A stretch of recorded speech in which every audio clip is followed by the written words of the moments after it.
Hello दोस्तों, आप सभी का स्वागत है फिर से एक नई वीडियो में। अगर आप एक आरएमपी डॉक्टर हो, अगर आप गांव में या कस्बे में प्रैक्टिस करते हो तो आपको जो कॉमन इंजेक्शन यूज़ होते हैं उसके बारे में बताएंगे आज के इस वीडियो में कि कौन कौन सा इंजेक्शन आप कब लगा सकते हो। पूरी की पूरी डिटेल इस वीडियो में बताएंगे, तो आप वीडियो को पूरा देखिए। तो चलिए दोस्तों, अब हम वीडियो को स्टार्ट कर लेते हैं। तो सबसे पहले हम इंजेक्शन के बारे में बात कर लेते हैं। तो पैरासीटामॉल इंजेक्शन आता है, जिसको पीसीएम इंजेक्शन भी कह सकते हैं। आजकल बुखार होना आम बात हो गया है।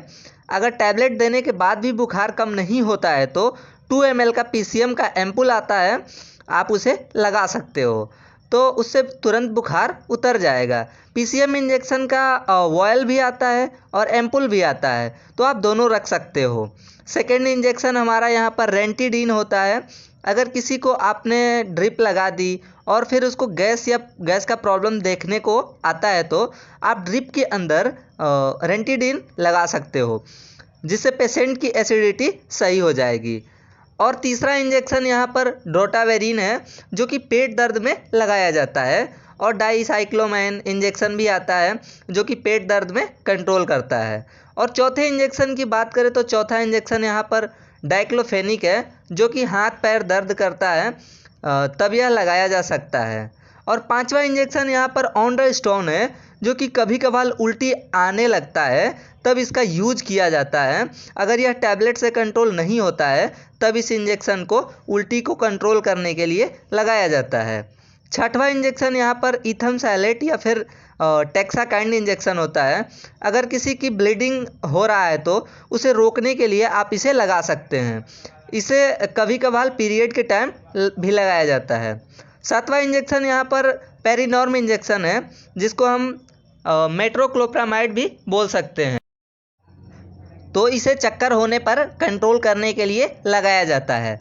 आठवें इंजेक्शन की बात कर लें तो आठवां इंजेक्शन यहाँ पर एविल है, जो कि एलर्जी कंडीशन में यूज किया जाता है। यह इंजेक्शन लगाते ही तुरंत राहत मिल जाता है।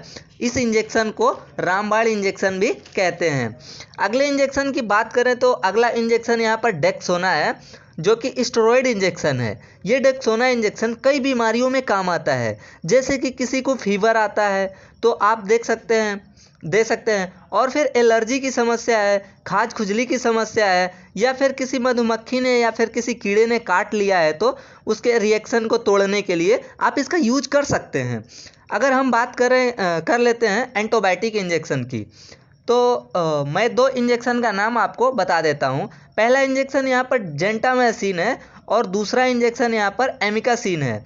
यह इंजेक्शन पेट के इन्फेक्शन और यूटीआई इन्फेक्शन में काम आते हैं, और भी कई इन्फेक्शन में इनका यूज किया जाता है। 11वें इंजेक्शन की बात कर लें तो 11वां इंजेक्शन यहाँ पर सेफ्ट्रेक्सोन है। ये इंजेक्शन टाइफाइड और निमोनिया में यूज किया जाता है, और अगर किसी को घाव हो गया है तो भी इसका यूज किया जा सकता है। अब हम बात कर लेते हैं मल्टीविटामिन इंजेक्शन की। तो कई बार पेशेंट आते हैं और कहते हैं हमारे हाथ पैर में दर्द है, शरीर में कमजोरी है, तो आप मल्टीविटामिन इंजेक्शन लगा सकते हैं। जैसे कि आप पॉलीवियान और न्यूरोबियान लगा सकते हैं। न्यूरोबियान के कभी कभी लोग न्यूरोबियान फोर्ट भी कहते हैं। न्यूरोबियान फोर्ट नाम से टैबलेट भी आती है, तो आप इसे लगा सकते हैं।